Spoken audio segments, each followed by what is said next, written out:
어떤 사람들이 이 액티브 스킬을 쓰냐 하면은 화려합니다. 주목받죠. 그래서 이 액티브 스킬을 잘 쓰는 사람들이 뭐처럼 보입니까? 잘 나가는 사람처럼 보이는 거죠. 근데 이거의 단점은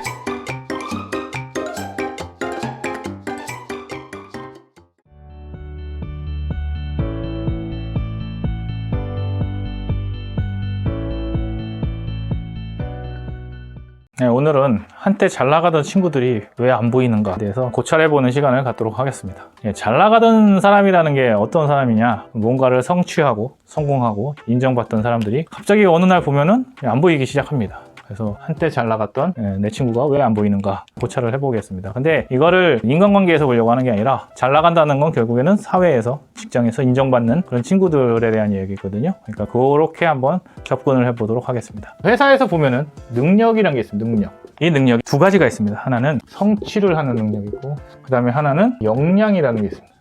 이 두 개가 합쳐서 능력이라고 하는데, 이 성취하는 능력과 성취할 수 있는 역량, 가능성, 결과의 능력도 있지만 가능성의 능력이 있어서 우리는 이걸 두 개를 다 합쳐서 능력이라고 합니다. 그래서 이 성취의 능력을 뭐라고 그러냐면은 내가 뭔가를 능동적으로 해가지고 이루는 성과이기 때문에 이거를 액티브. 이 가능성의 역량은 내가 계속 품고 있다가 어느 순간 나도 모르게 나오는 그런 때문에 이거를 패시브 스킬이라고 합니다. 자, 액티브 스킬과 패시브 스킬이 나온 개념이냐면 게임에서 나오는 개념이죠. 뭐 디아블로부터 시작했다고 하는데, 어쨌든 간에 이 개념이 우리의 일상생활에서도 굉장히 공감이 가는 내용이기 때문에 한번 정리를 해보도록 하겠습니다. 자, 액티브 스킬이라는 게 무엇이냐? 액티브 스킬이라는 게 무엇이냐? 이거는 성과를 내는 능력이죠. 이거는 능동적이고, 그 다음에 행위로 인해서 일어나는 결과입니다. 행위, 결과, 이렇게 볼 수 있죠. 자, 패시브 스킬이라는 것은 어떤 얘기냐면은 있는 능력. 이 보이지 않는 것을 잠재라고 얘기하죠. 보이지 않는 능력. 그 다음에 이거는 수동적인 거죠. 내가 사용하고 싶어 사용하는 게 아니라 어느 순간에 나에게 잠재되었던 능력이 나타나는 겁니다. 그리고 이런 것들은 견뎌내는 것이고, 이거는 장착되는 스킬입니다. 그래서 능동적인 거에 반해서 수동적인 거고, 행위하는 거에 비해서 가만히 있는 거고, 어떤 결과를 내는 것보다는 그 결과에 의해서 받아들여지는, 이런 식으로 해석을 해주시면 좋을 것 같습니다. 그러면 왜 액티브 스킬이 필요하고 패시브 스킬이 필요한가에 대해서 좀 더 살펴보도록 하겠습니다. 액티브 스킬은 왜 필요합니까? 성과를 내야 되니까 목표를 달성하고, 그 다음에 문제를 해결해야 되죠. 목표를 달성하고 문제를 해결해야 되기 때문에 액티브 스킬을 쓰는 겁니다. 자, 패시브 스킬은 언제 쓰느냐 했을 때 역량을 쌓고 그 다음에 예측하지 못한 상황을 대비하기 위해서. 액티브는 내가 어떠한 목적을 달성하기 위해서 하는 거기 때문에 내가 행동을 하면 예측되는 결과가 나오는 반면에, 패시브는 내가 예측하지 못하는 곳에 갔을 때 드러나는 역량을 패시브 스킬이라고 하는 거죠. 그래서 딱 보면은 어떤 느낌이 옵니까? 얘는 뭔가를 해내고 단기적으로 문제를 해결할 때는 이런 액티브 스킬이 필요한 거고, 장기적으로 역량을 쌓고 견뎌내고 갖고 있어야 되는 능력들은 장기적인 스킬이 된다 생각이 돼요. 게임에서도 보면은 액티브 스킬은 당장 무슨 미션을 해결할 때 쓰는 것처럼, 패시브 스킬은 처음에는 역량 차이가 별로 안 납니다. 근데 언제 가서 납니까? 후반에 가서 점차 패시브 스킬을 어떻게 쌓았느냐에 따라서 고난이도 아니면은 후반부에 이런 것들이 발현이 되기 시작하는 거죠. 체력이지. 그러니까 HP, 그 다음에 뭐 개념인 거죠. 그 다음에 어떻게 쌓느냐, 얘는 어떻게 쌓느냐 하는 거죠. 그래서 우리 액티브 스킬은 게임에서는 사거나 얻을 수 있지만, 우리 실상에서는 보통은 프로젝트 통해서 단기 성과를 내고요, 또 KPI 달성하는 것으로 이런 목표를 이루는 것이 되겠습니다. 그렇게 함으로써 성공의 경험치고요, 이런 것들을 통해서 뭐 합니까? 승진을 하거나 보상을 받습니다. 자, 패시브 스킬은 어떻게 되냐? 이거는 루틴한 업무 관리, 아니면은 드러나지 않는 성과를 통해서 패시브한 스킬들이 쌓이기 시작합니다. 그래서 여기서는 성공의 경험치라고 하면, 여기서는 어떤 경험치냐면은 해결하지 못한 방법들을 아는 겁니다. 해결하지 못한 방법들을 내가 이거는 해결할 수 없는 방법이구나, 이건 해결할 수 없는 방법이구나, 이거를 깨달으면 성공은, 목표 달성은 못할지라도 다음번에 어떤 상황이 생기면 이런 일은 안 하게 되겠죠. 그러니까 이런 해결하지 못한 방법들을 확인하면서 이런 패시브한 스킬들이 쌓이기 시작한다고 볼 수 있습니다. 그런데 문제는 뭐냐면은 이 액티브 스킬이 언제, 어떤 사람들이 이 액티브 스킬을 쓰냐면은 화려합니다. 주목받죠. 그래서 이 액티브 스킬을 잘 쓰는 사람들이 뭐처럼 보입니까? 잘 나가는 사람처럼 보이는 거죠. 근데 이거의 단점은 뭐냐면은 뭐만 쌓이고 있습니까? 이 사람이 급성장하고요, 그 다음에 주목을 받죠. 급성장을 하게 되니까 이 사람이 뭐가 되냐면은 주요한 사람이 됩니다. 팀장을 한다든지 본부장을 한다든지 되게 빨리 나이에 급성장을 하기 때문에 우리들이 TV에서 보는 판타지에 되게 어울리는 사람이죠. 근데 이 사람의 문제점은 뭐냐면은 뭐를 안 해봤기 때문에 실패 경험치가 적죠. 왜? 급성장을 한다는 것은 자기 역량보다 더 뛰어난 일을 계속 맡게 되는 거고요. 그 일을 맡게 되다 보니까 이제 뭐가 없냐면은 실패 경험이 없습니다.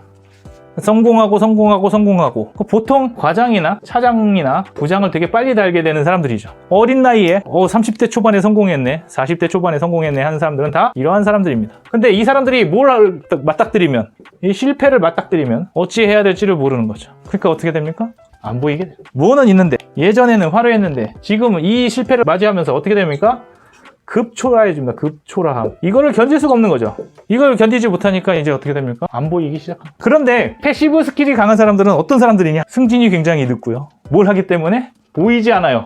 내가 아무리 노력을 해도 드러나지가 않습니다. 그 다음에 견뎌내는 거죠. 그냥 너 왜 그러니 그래도 견뎌내고 뭐라고 해도 견뎌내고. 그런데 무엇으로 가냐면 이 역량이 쌓여서 예측하지 못한 상태가 되면은 이 사람들이 능력을 발휘하기 시작합니다. 그래서 이런 사람들이 나중에 뭐 어떻게 됩니까? 이런 남들이 싫어하는 거, 루틴하고 짜증나고 성과 안 나는 업무들, 그 다음에 관리를 하기 시작하니까 이 관리라는 게 사실 잘하면은 본전이고 못하면은 욕먹는 것이 이 관리입니다. 그러니까 해결하지 못한 방법만 계속 알아가는 그러한 일을 하다 보니까 이제 나중에 문제가 생겼을 때 이게 문제가 됐구나, 이 원인들을 찾는 것들을 하기 시작하는 거죠. 그래서 이것만 하면 됩니까?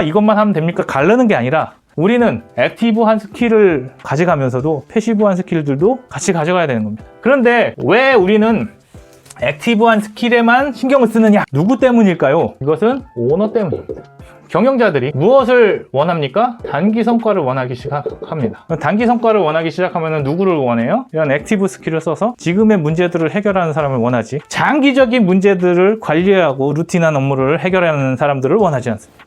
그래서 이 패시브 스킬을 쓰는 사람들은 뭐라 그러냐면은 펀더멘탈이 강하다라는 얘기를 듣게 되는 거고, 여기는 성공적이다, 성과를 낸다, 이런 식으로 얘기를 듣는 거죠. 그래서 이 두 가지를 다 같이 봐줘야 되는데 이거에 대해서는 투자를 하지 않죠. 액티브 스킬에만 투자를 하는 거예요. 그래서 이것도 잘하면서 이것도 잘하는 사람들이 결국에는 임원이 되거나 경영자가 되는 건데, 이 단기 성과에 집착하다 보니까 사람들이 어떻게 됩니까? 소모품이 되는 거예요. 처음에 이 액티브 스킬을 잘 내는 사람들은 패시브 스킬이 분명히 좋았을 겁니다. 그렇기 때문에 액티브한 스킬들을 내면서 성과를 냈을 건데, 이게 한계를 맞이하는 거죠. 왜요? 더 부어주는 게 없으니까. 그러면은 이 사람이 나가 떨어질 때쯤 또 뭐 하면 됩니까? 뉴페이스를 교체하면 되니까. 뉴페이스로 교체해버리면은 회사에서는 문제가 없죠. 그런데 어떻게 됩니까? 이 사람은 나가리가 되는 거야. 우리는 이 패시브 스킬에 대해서 굉장히 다시 봐야 됩니다. 그런데 패시브 스킬을 얻어내려면 어떠한 과정을 거쳐야 되느냐? 이 패시브 스킬은 항상 장기적인 관점이 필요하고요. 이 장기적인 관점은 어떠한 데서 나오냐면은 사이클이라는 개념을 이해를 해야 됩니다. 자, 어떠한 것들이 있는데 이렇게 주기를 타는 거죠. 이 주기를 타는데 이 주기를 다 경험하지 못하면 어떤 문제가 생기냐면은 이것만 했던 사람들이 뭐 합니까? 성장하는 거야. 요거를 경험하지 못하면 내가 이것이 올 것에 대한 대비를 하지 못하는 거죠. 그래서 이 사이클을 한번 다 경험을 해봐야 이것이 어떻다라는 것을 알게 됩니다. 그래서 이 사이클을 한 번씩 경험해보는 게 보통은 1년이 되고 좀 길면은 한 3년 정도가 되는 거죠. 그래서 이 사이클에 대한 개념을 한번 설명을 해드리겠습니다. 그래서 우리 젊은 사람들이 이 사이클의 개념들을 이해를 못하기 때문에 이쪽만 생각을 하는 겁니다. 이쪽만. 내가 어떻게 성과 내고, 내가 지금 일하는 거, 내가 일한 거에 대한 보상, 내가 어떻게 하는 거에 대한 보상만 계속 생각하다 보니까 이것에 대한 관점으로만 자꾸 일을 바라보는데, 이런 관점도 있다는 것을 같이 균형 있게 봐줬으면 좋겠다라는 개념에서 이 패시브 스킬과 그 다음에 사이클에 관한 이야기를 좀 더 해보겠습니다. 회사에서 보면은 사이클에 대해서 여러 가지가 있습니다. 첫 번째, 어떤 사이클이 있냐면은 영업의 사이클이 있습니다. 이거는 뭐냐면은 어떤 때는 사람들이 많이 영업이 되고 판매가 됩니다. 그리고 어떤 때는 판매가 되지 않죠. 이 상품들은 여름에 판매가 잘 되고, 어떤 상품들은 겨울에 판매가 잘 되고, 어떤 상품들은 봄과 가을에는 판매가 되지 않는다. 이런 식의 주기에 따라서 이 영업의 사이클들이 있습니다. 그래서 이거를 아는 게 중요한 거고요. 두 번째로는 사이클이 있습니다. 이거는 영업하고 조금 다른 게 뭐냐면 상품이 어떠한 시기에 필요하고 어떠한 시기에는 필요하지 않은 그런 것들이 있는데, 상품의 사이클을 보면은 맨 처음에 상품이 보여지고 그 다음에 인식이 되고 팔렸다가 사라지는, 이런 식의 상품의 수명주기라고 할 수 있죠. 그래서 상품이 태어났다가 죽는 그런 과정들이 있구나라는 것을 아는 것이 상품의 수가 있습니다. 세 번째는 사업의 사이클이 있습니다. 사업의 사이클이 있는데, 어떤 사업이, 이것도 똑같죠. 사업이 생겼다가 또 발전했다가 또 침체됐다가 사라지는, 이런 사업도 똑같은 사이클이 있는 거고요. 또 뭐도 있을 것 같습니까? 맨 마지막으로는 경제의 사이클이 있습니다. 경제 같은 경우는 워낙 크기 때문에 죽지는 않아요. 왔다 갔다 하는 그 사이클을 알아내는 게 중요하죠. 그런데 이렇게 사이클을 아는 사람을 우린 뭐라고 그러냐? 이 사람들을 전문가라고 하고요. 이 사람들이 무엇을 할 수 있습니까? 이 사이클을 아는 사람들이 기획을 할 수 있는 겁니다. 그래서 영업의 사이클을 아는 사람을 뭐라고 그럴까요? 영업 기획자라고. 상품의 사이클을 알면 상품 기획자라고 합니다. 그리고 사업의 사이클을 아는 사람들을 뭐라고 할까요? 전략 기획자라고. 자, 사이클을 아는 사람들을 뭐라고 그래요? 투자, 재무, 기획이라고 합니다. 그래서 우리들은 이런 기획자가 되는 것이 나중에는 사업을 이끌어가는 경영자의 조건인데, 경영자의 자질 중에 하나인데, 이것을 어떻게 경험을 해야 됩니까? 했을 때 영업도 사이클을 지켜봐야 되고요. 상품 사이클을 지켜봐야 됩니다. 그러니까 한 사이클을 한번 돌아본다는 게 굉장히 중요한 거죠. 그런데 요즘의 젊은 친구들이 이것을 무시하기 때문에, 이것을 기다리지 못하기 때문에 뭐가 안 생깁니까? 경력이 생기지 않습니다. 그래서 회사에서는 이 주기를 보고 있거든요. 그래서 첫 번째 3년, 5년, 7년 주기가 있습니다. 주기설이 있는데 이게 뭐예요? 퇴사 주기이기도 하지만 이게 이직의 주기입니다. 이직. 예전에 이게 있었어요. 요즘에는 MZ세대들은 어떻습니까? 이 357이 아니라 3개월, 5개월, 7개월이죠. 이거는 한 사이클을 돌 수가 없어. 이 3년 때 이직이 가능해지면서 급여가 점프하고, 5년 때 이직이 가능하고, 7년 때 이직하면서 자기의 몸값을 올리는 겁니다. 꼭 이직을 하지 않더라도 이 주기에 따라서 승진도 하고, 이 주기에 따라서 회사에 중요한 사람도 되는 겁니다. 이렇게 경험한 사람들이 회사의 주 되는 거거든요.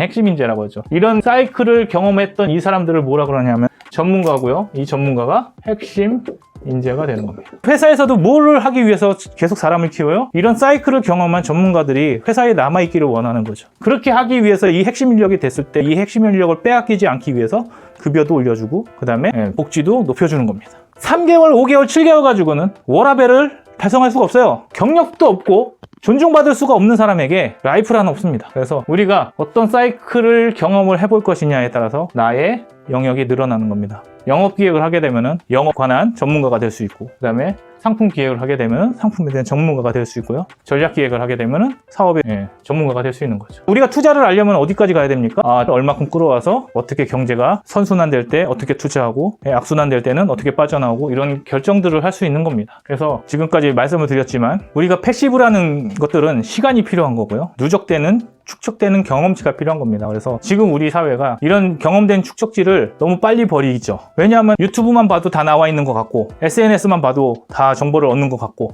인터넷만 들어가도 다 얻는 것 같지만, 이렇게 오롯이 다 경험하지 못한 것은 지식이 될 수 없습니다. 그래서 이런 지식을 통해서 자기만의 경험치를 가지고 도전해 볼 수 있는 패시브 스킬을 갖추기를 원하는 겁니다. 그래서 우리가 항상 잘 나가는 사람이 될 것이 아니라 어떤 사람이 되어야 됩니까? 사라지지 않는 사람이 되어야 됩니다. 그래서 그렇게 하기 위해서는 뭐가 필요합니까? 패시브 스킬이 필요한 거고, 그렇게 하기 위해서는 우리가 어떤 것에 대하든 사이클과 주기를 좀 알아야겠다라는 말씀으로 오늘 강의 마치도록 하겠습니다. 감사합니다.